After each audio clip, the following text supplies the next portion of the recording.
Si vous nous rejoignez, merci de votre fidélité. Bienvenue, mesdames et messieurs, voici les titres de votre journal. Comment accélérer la réalisation des objectifs de développement durable? Une session de dialogue se tient à Conakry. Il est question de susciter l'engagement des parties prenantes pour l'opérationnalisation du pacte de financement.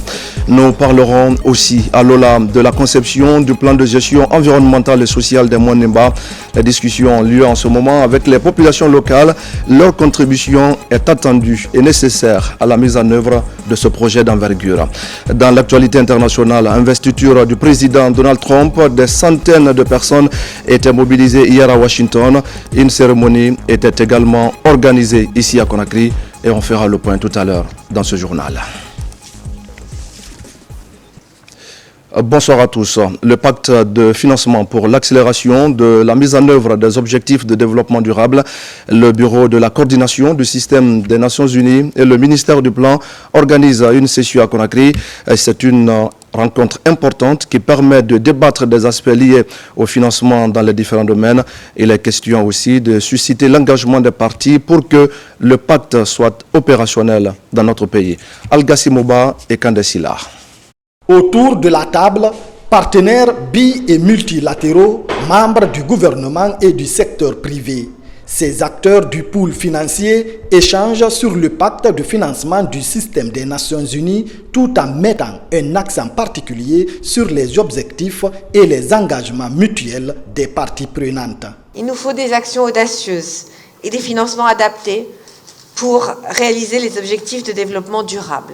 Ce dialogue aujourd'hui marquera une étape cruciale dans notre engagement collectif pour changer la trajectoire des ODD en Guinée et libérer le plein potentiel de financement en faveur des populations guinéennes, notamment les plus vulnérables. Cet espace de dialogue offre un débat ouvert pour les questions de clarification, les priorités de développement ainsi que les demandes des donateurs. Chacun de vous va nous dire aujourd'hui combien et comment on va essayer de financer cela ensemble. Parce que la Guinée, désormais, nous avons un programme qu'on appelle programme Simandou 2040, mais aussi on vient de vous parler des catalyseurs, mais aussi à la fondation. La fondation de ce programme, c'est la bonne gouvernance, la lutte contre la corruption et avoir une gouvernance rigoureuse que l'incarne la fondation du chef de l'État, le général Mamadi Doumbouya. À l'issue des échanges et des engagements, un mécanisme de suivi sera mis en place pour permettre d'apprécier le niveau de contribution du pays et des États membres pour l'opérationnalisation du pacte de financement en Guinée. Le développement pour moi, ce n'est pas un mot de macroéconomie, c'est un mot de mieux-être et de bien-être. La macroéconomie permet de stabiliser les paramètres, mais le développement permet la transformation qualitative du niveau de vie de nos concitoyens.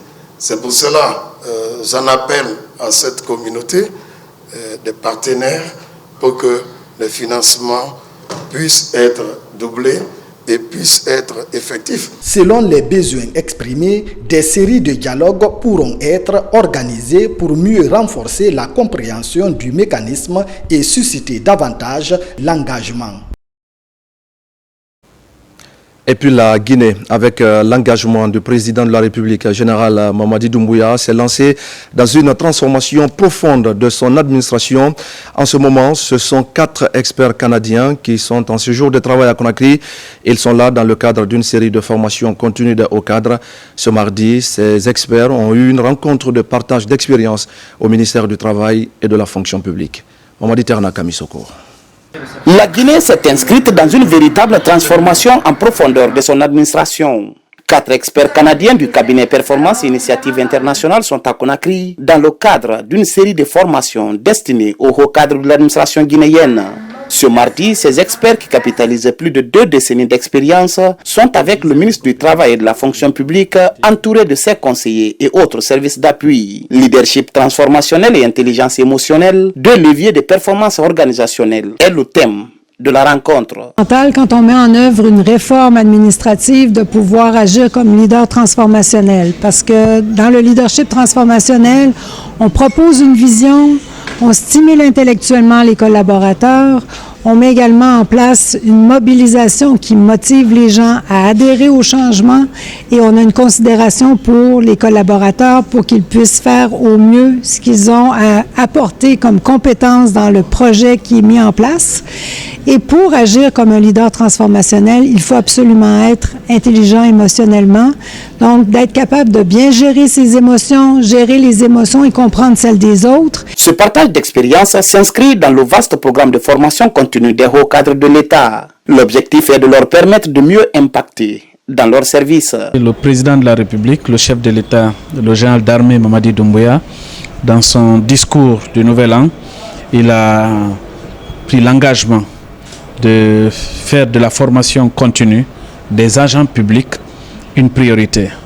Et immédiatement, en tant que ministre du Travail et de la Fonction publique, avec tous mes collaborateurs, nous nous sommes mis à la tâche pour travailler sur un plan d'action qui permettra d'opérationnaliser cette vision du président de la République. Et c'est la matérialisation effective de ce plan d'action que nous sommes en train de lancer ce matin. Parce que la réussite de la transformation d'une administration publique et des réformes courageuses qui vont avec dépend de la qualité des leaders. Dès ce jeudi, ces 4 experts canadiens seront avec l'ensemble des secrétaires généraux des départements ministériels. Il sera question de la mise en œuvre et du suivi des politiques publiques. Merci à Mamadi Terna Kamisoko. Sur l'axe Conakry-Bamako, une politique de facilitation de la mobilité se met en place. Il s'agit concrètement de la mise en œuvre d'un système de transport terrestre qui permet de satisfaire les passagers au moindre coût et dans les meilleures conditions de sécurité.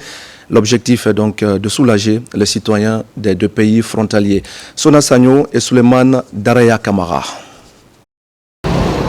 Transformer le transport routier en instrument d'intégration sous-régionale devient une réalité à travers la mise en œuvre de la convention scellée entre l'Union nationale des transporteurs de Guinée, la Fédération du syndicat indépendant et les partenaires maliens. Cet accord stratégique vise à développer les infrastructures et les services de transport de ces 2 pays frères.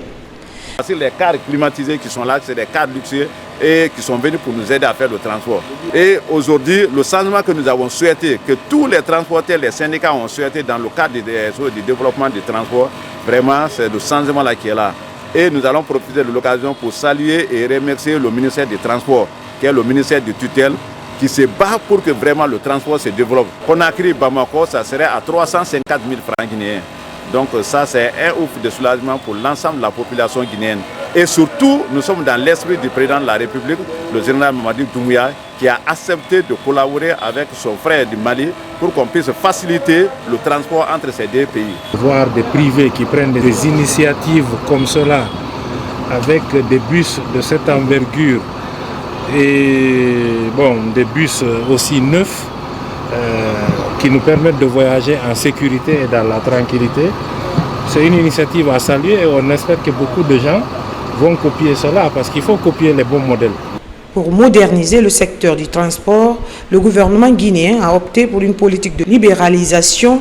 Conséquence, de nouvelles initiatives sont nées visant à doter le pays d'un système de transport performant permettant de satisfaire les besoins des populations au moindre coût et dans les meilleures conditions de sécurité.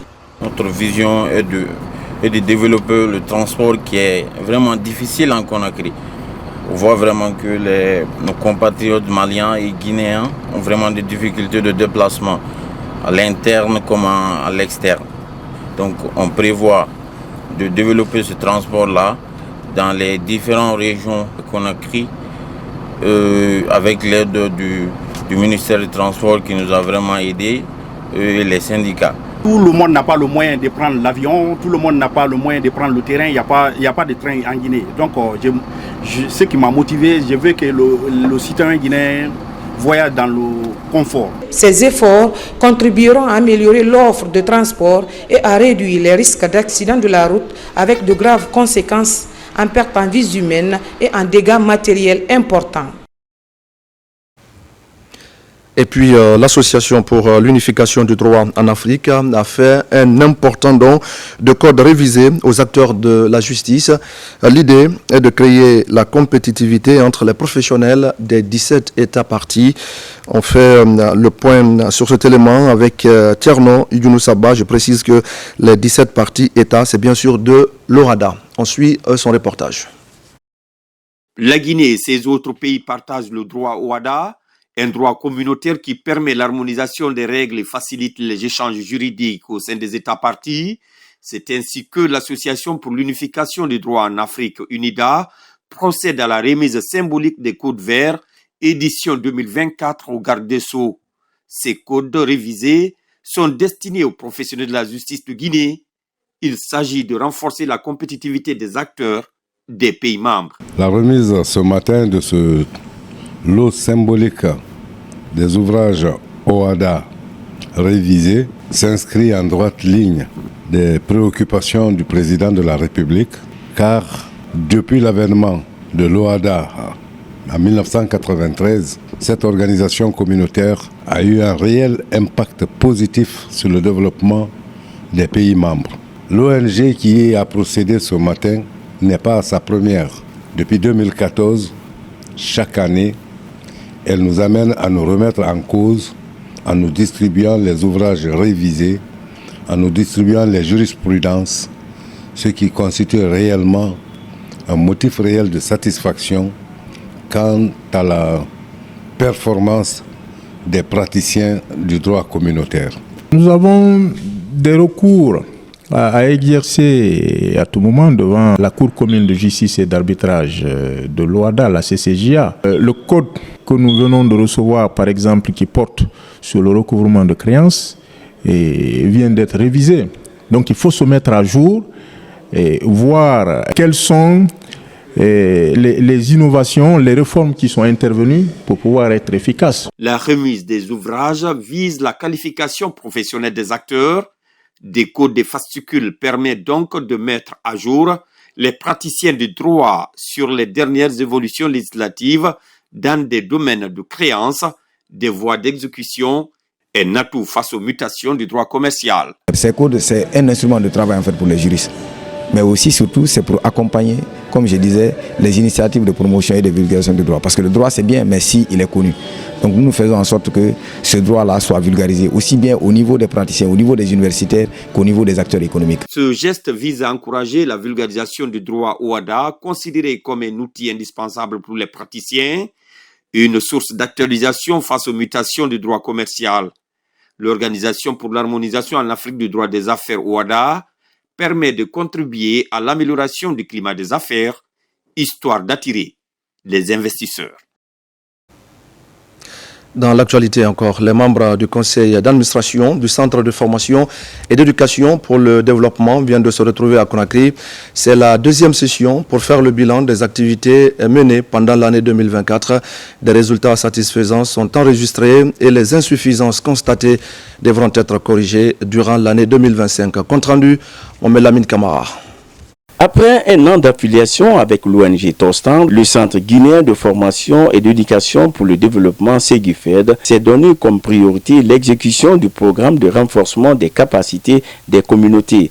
À ce jour, plusieurs activités sont menées par l'organisation dans l'amélioration des conditions de vie des collectivités. À ce conseil d'administration, les participants discutent du plan de travail annuel de 2025, la révision des statuts du fonctionnement du CA et le tout chapeauté par des recommandations. On a fait le bilan des activités du semestre passé, où la coordination nationale, qui n'est-ce pas en charge des activités opérationnelles, a présenté vraiment des résultats très élogieux et des résultats qui ont conforté le conseil d'administration. Beaucoup d'efforts ont été fournis en 2024, mais le chemin est long, il a été encore long, et c'est pour cela qu'en 2025, nous prendrons en compte toutes les insuffisances aussi constatées ça et là en 2024. Depuis cette affiliation, Segufed intervient dans au moins 160 communautés dans les régions de Kankan et de Farana. Pour 2025, l'organisme entend couvrir de nouvelles zones d'intervention pour l'exécution de nouveaux projets communautaires.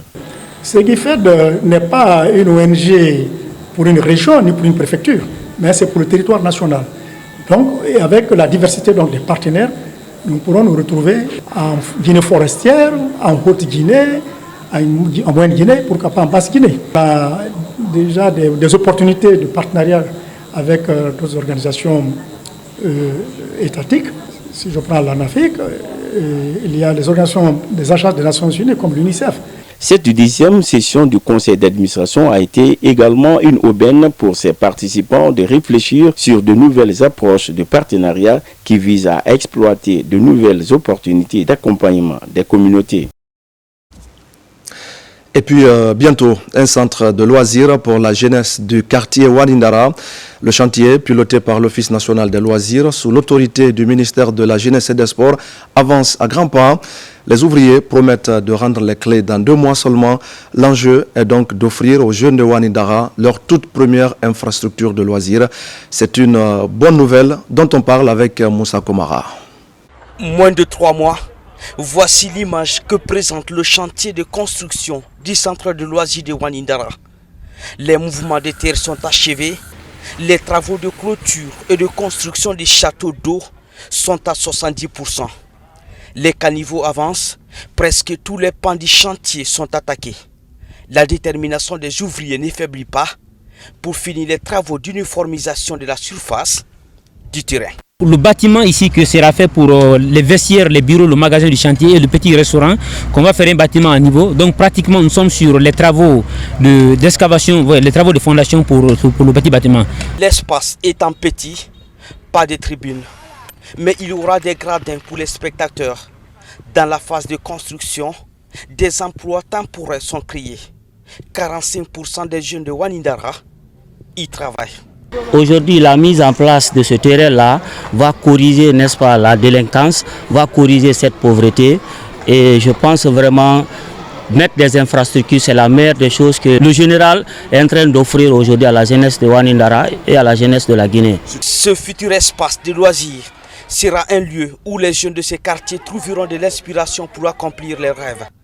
Tous les jours, des jeunes passionnés du foot comme Tiernon viennent prendre des nouvelles de l'évolution des chantiers. Depuis longtemps, on n'avait pas un terrain dans le quartier. On quittait ici, aller de loin comme la T6 pour jouer au foot. Maintenant, comme on voit ici, ils sont en train de construire un terrain de football. Maintenant, on est content, on va venir jouer ici. La construction de ces centres de loisirs est financée à 80% par le gouvernement guinéen à travers le ministère de la Jeunesse et des Sports.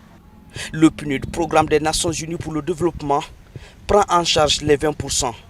Et le projet est porté par l'Office national des loisirs. Une pensée très réconfortante qui va à l'endroit du chef de l'État, le général Mamadi Doumbouya, pour sa vision réellement à offrir des loisirs sains et sécurisés à la population guinéenne, mais également au ministre Bogola Abba pour son dynamisme et vraiment à booster toutes ces initiatives-là, à ce qu'on ait vraiment des espaces pour l'épanouissement de la population et plus particulièrement des jeunes. L'objectif pour le ministère de la Jeunesse et des Sports est d'occuper sainement la jeunesse et de permettre aux jeunes de Wanindara de s'épanouir.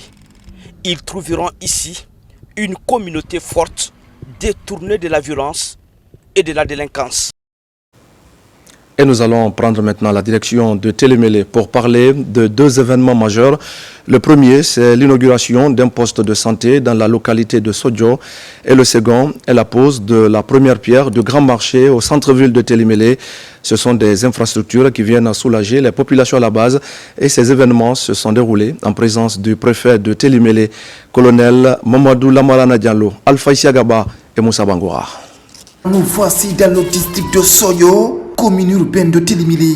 Ici, avec le concours des autorités préfectorales, les fils ressortissants se sont donné la main. Résultat, ce centre de santé construit et équipé. Aujourd'hui, avec le leadership de l'autorité préfectorale et l'accompagnement des communautés, si nous avons un deuxième centre de santé urbain, ça ne peut que nous soulager. Parce que ce deuxième centre de santé urbain amène les acteurs de la santé que nous sommes à rapprocher les services de santé à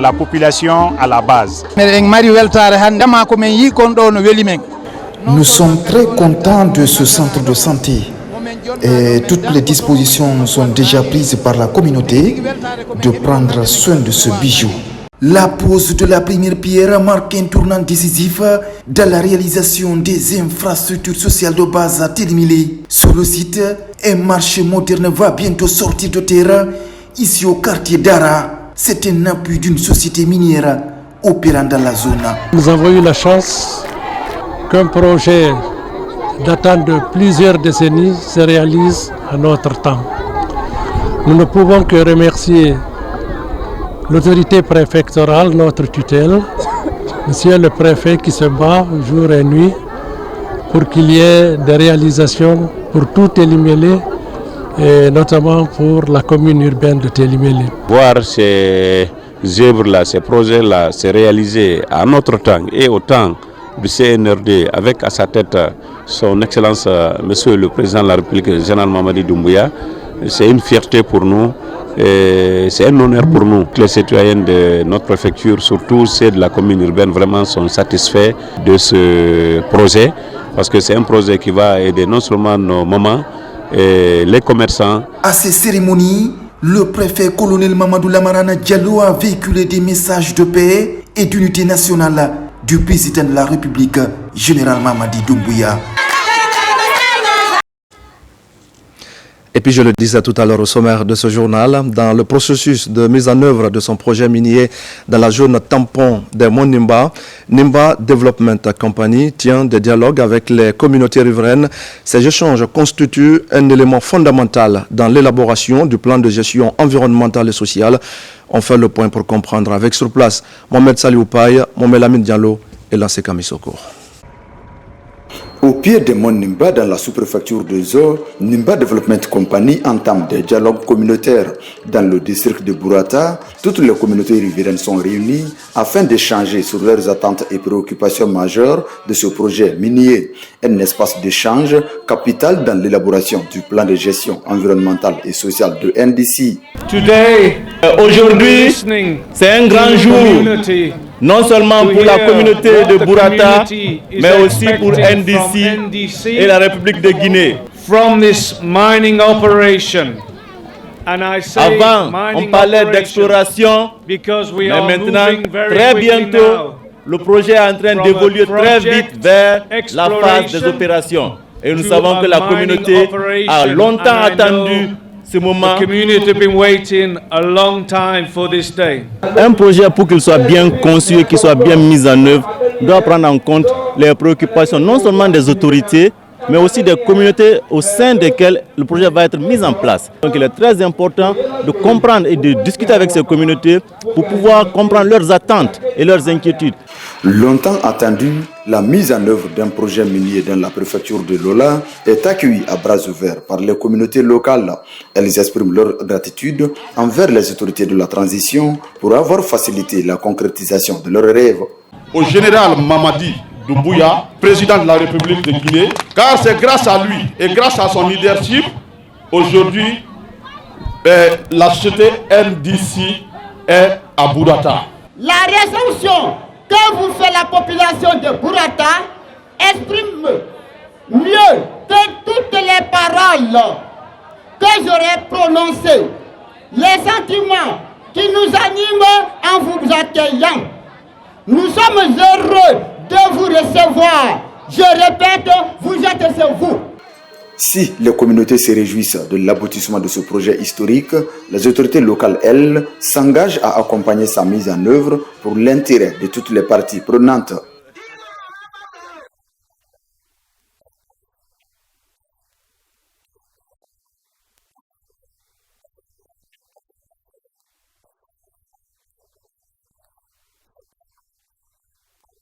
Avec le soutien du cabinet Envirocom, Nimba Development Company compte se doter d'un plan de gestion environnementale et sociale lui permettant d'éviter les erreurs commises dans la mise en œuvre d'autres projets miniers en Guinée.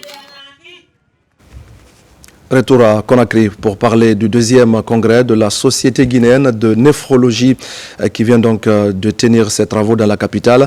C'est une rencontre scientifique de grande envergure qui regroupe d'éminents chercheurs.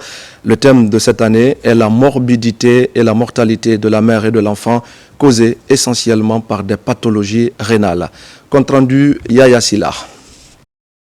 La santé rénale de la mère et de l'enfant, réalité, défis et perspectives, c'est le thème principal de ce deuxième congrès de la Société guinéenne de néphrologie en sa 6e journée depuis sa création il y a 12 ans. Un événement scientifique majeur qui regroupe d'éminents professeurs, médecins et spécialistes africains et guinéens de la néphrologie pour une durée de 48 heures. Nous centrons nos travaux sur un enjeu crucial, la santé rénale de la mère et de l'enfant. Notre objectif principal est de contribuer significativement à la réduction de la morbidité et de la mortalité maternelle et infantile en lien avec les affections rénales. Cette rencontre scientifique sera une plateforme unique permettant aux experts africains et internationaux de partager leurs expériences les plus récentes en matière de prévention, de dépistage et de traitement des maladies rénales chez la femme et l'enfant. Au vu des personnalités scientifiques qui ont fait le déplacement de Conakry et les thèmes à débattre, nous n'avons aucun doute quant à la pertinence des recommandations qui sortiront de son journée. Le gouvernement s'emploie à résoudre l'essentiel des problèmes de néphrologie en mettant en place des infrastructures adéquates. Il y a de cela quelques jours, échangé avec même le professeur Lamine Kaba, pour qu'on puisse mettre rapidement en place un comité de réflexion sur le fonctionnement des unités d'hémodialyse. Je suis heureux de vous annoncer que nous avons à date 8 chantiers à travers tout le pays. Je dois me rendre à l'Abbé ce week-end pour inaugurer une centrale d'oxygène. Et pour ce qui est de l'unité d'hémodialyse, on m'a fait comprendre que les travaux sont déjà achevés. Et je suis sûr que d'ici la fin de l'année, nous pourrons faire fonctionner les 8 unités d'hémodialyse de notre pays. Les présentations des thèmes portant sur la morbidité, mortalité, les enjeux et défis ont marqué la première journée, suivie de la visite des stands des produits souvent utilisés pour traiter des pathologies de néphrologie. Et pendant ce temps, l'Institut supérieur des sciences de l'éducation de Guinée se trouve dans l'élan de qualification du système éducatif guinéen en charge de la formation du personnel enseignant. Vous le savez, l'ISEG est plus que jamais déterminé à promouvoir l'excellence. Les principes de fonctionnement de l'institution ainsi que les exigences de formation ont été récemment expliqués aux étudiants nouvellement orientés dans cet établissement d'enseignement supérieur. Mamadou Saliouba. L'Institut supérieur des sciences de l'éducation de Guinée, dans un contexte de réforme pour la qualification du système éducatif, l'ISEG fait de l'excellence son credo dans la formation du personnel enseignant. Ici, l'administration, le personnel enseignant et les étudiants échangent sur les principes de fonctionnement de l'ISEG. Nous touchons 3 dimensions. Le savoir, autrement les connaissances, les compétences. On cherche à travers nos programmes de développer ce savoir et ces compétences chez l'apprenant. Mais aussi nous touchons la dimension savoir-être et savoir-faire de l'apprenant. Et d'où tout cela se donne par l'approche par compétence. Nous formons le citoyen. Le citoyen a des valeurs. Il doit incarner des valeurs. Et c'est ici qu'on doit essayer de le faire germer pour qu'il soit vraiment un éducateur modèle. Quand on est là, quand l'étudiant est là à lycée, il doit suivre son parcours, c'est très intéressant. De la première année à la 4e année, il doit suivre les cours, c'est vrai. Et quand tu suis les cours, il est évalué. Les notes là, même si elles sont sécurisées, il doit les suivre. Durant cette rencontre, les filières de formation et les exigences de l'apprentissage sont expliquées.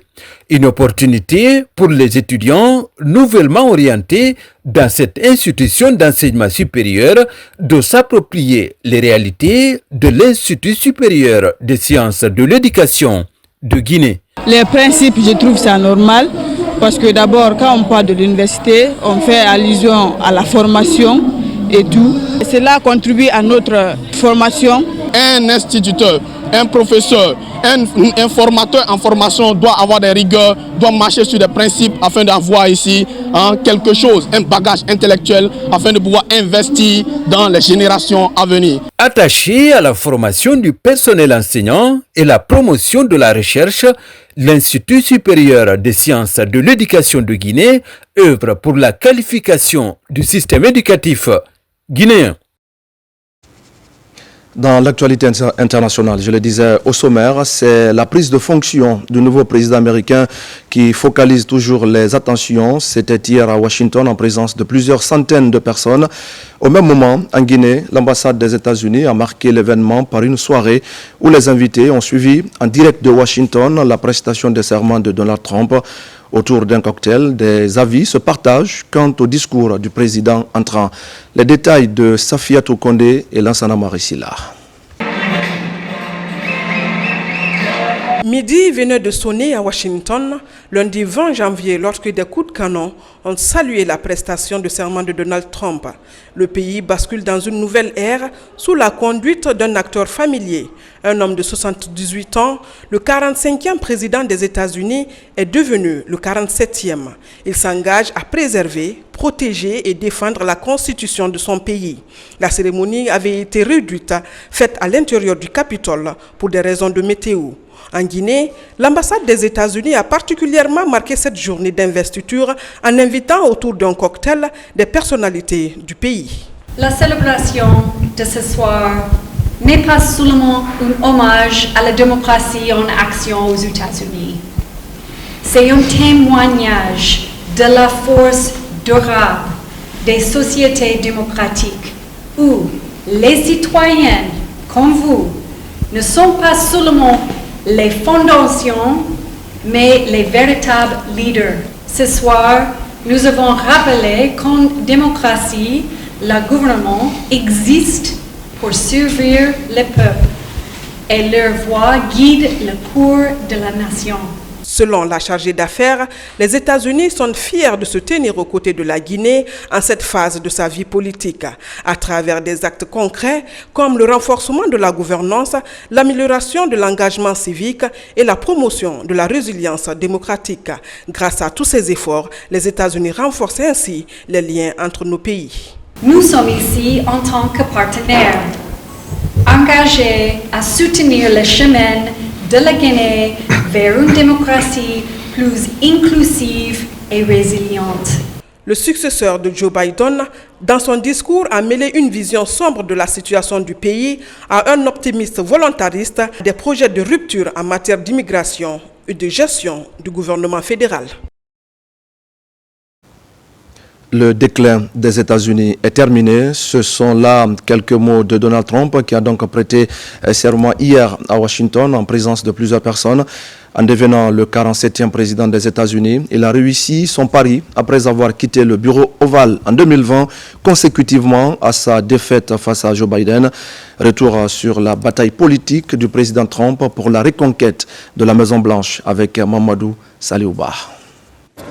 Pour son retour à la Maison-Blanche, le 47e président des États-Unis est investi à l'intérieur du Capitole.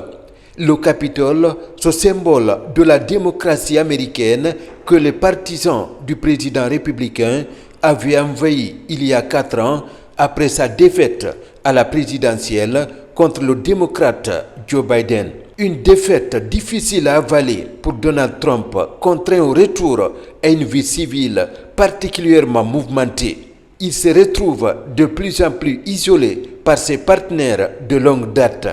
Ses affaires sont affectées et les ennuis judiciaires s'enchaînent. Des moments de braise marqués notamment par la perquisition du FBI dans sa propriété privée en Floride à la recherche des documents classés secrets. Accusé d'avoir incité à une insurrection contre le gouvernement des États-Unis, Donald Trump échappe de peu à une condamnation qui l'empêcherait de se présenter à nouveau à une élection présidentielle. Mais le magnat de l'immobilier était loin de dire son dernier mot. 3 mois plus tard, en pleine campagne pour les élections de mi-mandat, Donald Trump annonce son retour sur la scène politique pour briguer à nouveau la présidence des États-Unis. Il se retrouve encore face à son challenger, le démocrate Joe Biden. Décidé à retrouver le bureau ovale, Donald Trump lance la campagne alors qu'il était loin dans les sondages. Il enchaîne discours et attaques contre son adversaire, le démocrate, finalement contraint de se retirer de la course.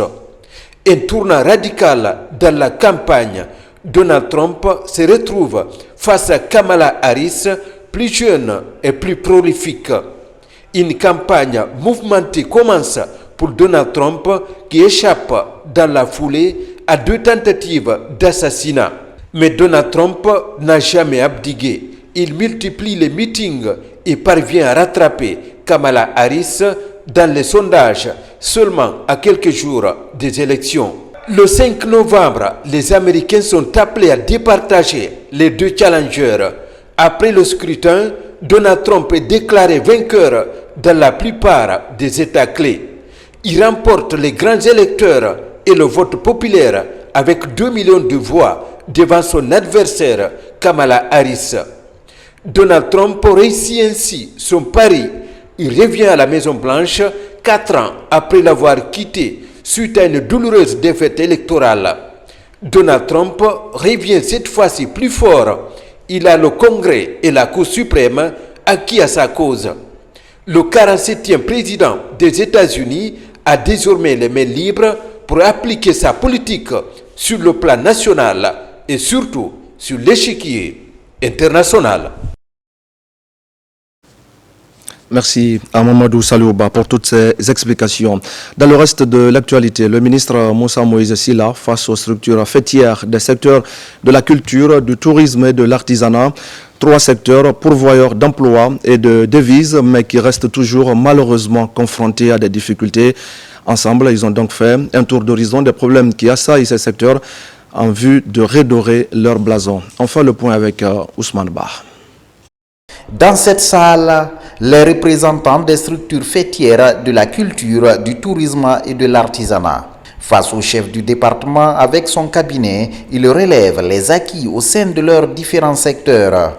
Par la même occasion, ces acteurs formulent des plaidoyers pour relever les défis liés à leurs activités. Ils sont relatifs à l'application des textes réglementaires qui régissent les 3 sous-secteurs. Ces 2 fêtières sollicitent une collaboration avec vos structures spécialisées à l'effet de rendre effective la mise en œuvre de la convention collective qui n'a que trop duré dans les tiroirs, de rendre effective la classification des structures d'hébergement, de restauration et de tourisme en Guinée, de collaborer à la qualification du personnel et à l'amélioration des prestations dans les structures d'accueil.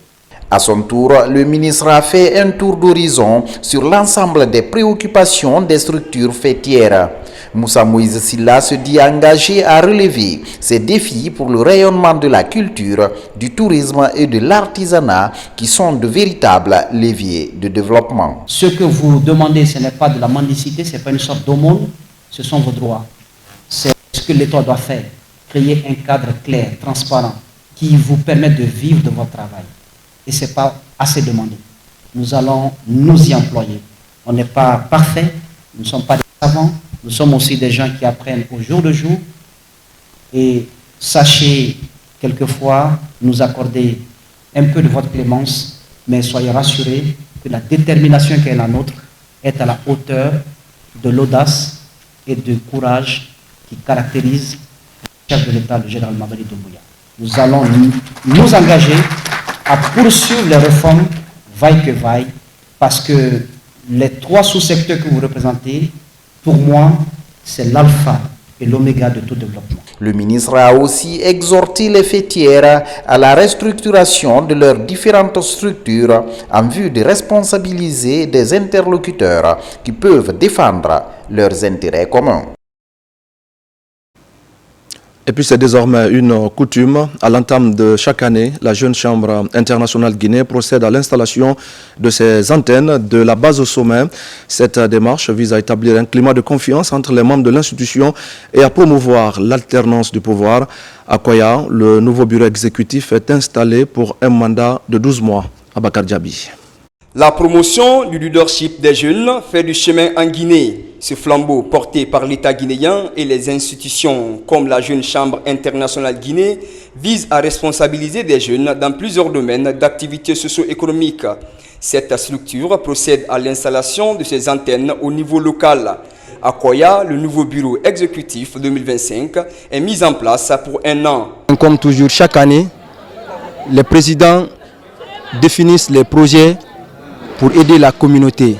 Et cette année à Koya, nous avons des projets phares, notamment dans le domaine individuel.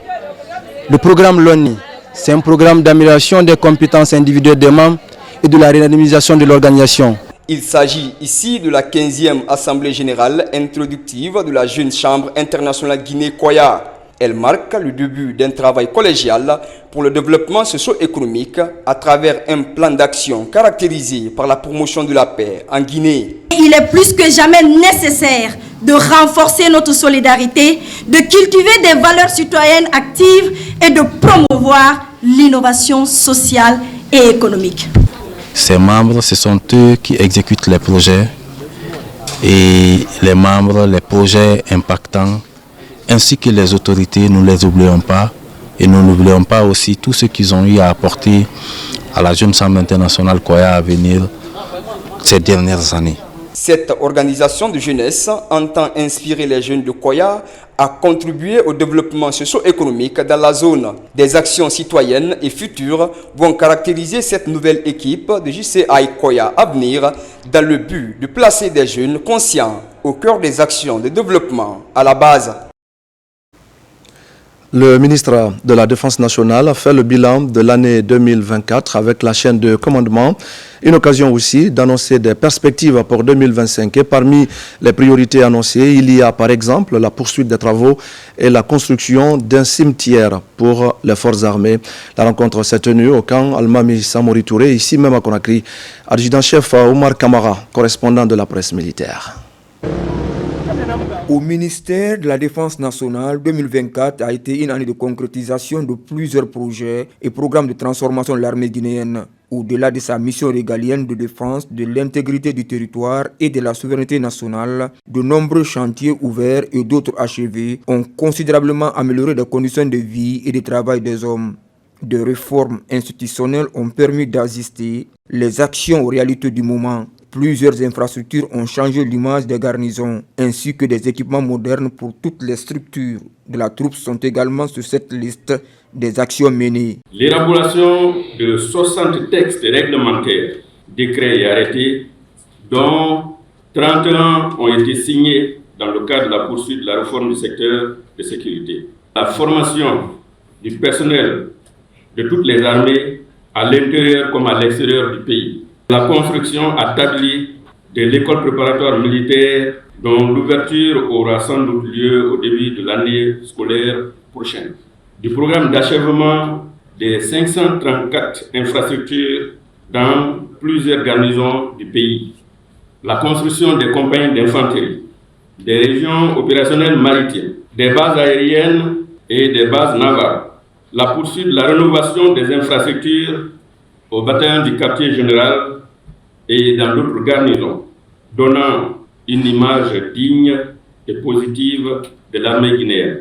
À la tête de ce secteur stratégique depuis 2021, l'ambassadeur Aboubacar Sidiki Kamara a impulsé une nouvelle dynamique dans le fonctionnement du département.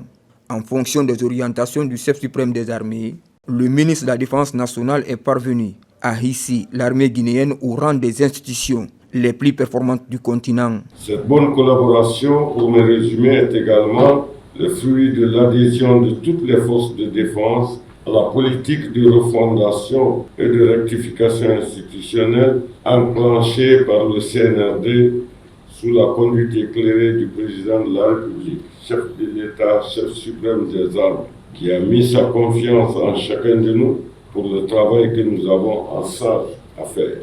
Dans la poursuite de cet élan de performance, l'ambassadeur Boubacar Sidiki Camara annonce de nouvelles perspectives au compte de l'année 2025. La délocalisation sur le même site de l'école militaire interarmée que nous appelons les écoles militaires de Guinée. Nous allons jeter un regard sur la gendarmerie nationale.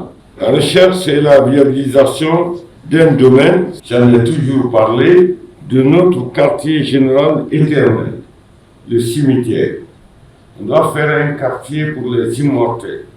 Comme disait Jean Guiton, président de l'Académie française de la Défense, les mortels vivent de la mort des immortels. Et les immortels meurent pour que les mortels vivent. Les mortels, ce sont des civils, les immortels, ce sont des soldats. Voilà ce qu'on doit faire. Tous les pays en ont, sauf nous. Pourquoi pas? Alors voilà mes rêves pour le ministère de la Défense nationale, pour essayer de mériter la confiance du chef suprême des armes. Au terme de cet exercice, l'ambassadeur Boubacar Sidiki Camara a félicité et encouragé les forces de défense et de sécurité pour les efforts consentis sur le terrain, des efforts qui contribuent à la réussite de la transition. Il les a invités à être vigilants contre toute forme de menace afin d'assurer pleinement leur mission de protection des personnes et de leurs biens dans le pays. Et puis on vous l'annonçait hier à Bessia Centre, c'est la désolation après que plusieurs concessions sont parties en fumée. Malgré l'intervention des riverains et des sapeurs-pompiers, l'incendie a occasionné la mort de 2 enfants, fait des blessés et d'importants dégâts matériels. Le récit de ce drame avec Marwan Kamara. Au quartier Bessia Centre, plusieurs concessions sont parties en fumée sous le regard impuissant des riverains. Le drame a occasionné la mort de 2 enfants, des blessés et des dégâts matériels non négligeables. J'étais avec les enfants sur la terrasse quand le transformateur a explosé. L'enfant de ma grande sœur m'a pris par la main. Les 2 enfants étaient déjà touchés par le feu. Hélas, je n'ai pas pu les sauver. Je demande à l'État d'éloigner ces poteaux électriques de nos habitations. C'est un incident malheureux, le feu est en train de tuer les gens. Il y a des secouristes qui viennent pour les secourir. Vous prenez les cailloux pour caillasser ces gens-là. C'est-à-dire, c'est s'élever contre, c'est-à-dire, c'est comme si vous étiez pour cela. Et à EDG, aujourd'hui, la population a augmenté. Il n'y a pas un bâtiment où vous ne trouverez pas un climatiseur, un téléviseur, un congélateur. Ça veut dire que la consommation a augmenté. Il faut que l'équipement qui desserve le courant suive. Sinon, on sera toujours devant ce genre d'incidents. Malgré l'intervention des populations et des sapeurs-pompiers, ces concessions n'ont pas abouti au verdict du feu. Les sinistrés lancent des cris de cœur. C'est le transport qui a pété. Automatiquement, c'est tombé sous les tôles. Mais je vous dis qu'on a perdu tout. Il y a 2 mois. Il y a des foyers, plus de 3 à 4 ménages. Moi, ma maison fait partie de ça, mais j'ai perdu tout. Donc je demande à l'État vraiment de venir en aide, parce que là où on est comme ça, on ne sait même pas où dormir. Ces derniers mois, les cas d'incendie deviennent de plus en plus récurrents, aussi bien dans le Grand Conakry qu'à l'intérieur du pays, avec leur lot de dégâts. Aujourd'hui, ces victimes n'ont aucun abri, ils tendent la main aux bonnes volontés afin de traverser cette dure épreuve. Et voilà, mesdames et messieurs, c'est la fin de ce journal. Merci à tous de l'avoir suivi. Je vous retrouve demain pour d'autres actualités de la Guinée, notre paradis, terre de richesse et d'innovation. Attendant, je vous souhaite à tous de passer une belle soirée en compagnie de nos programmes.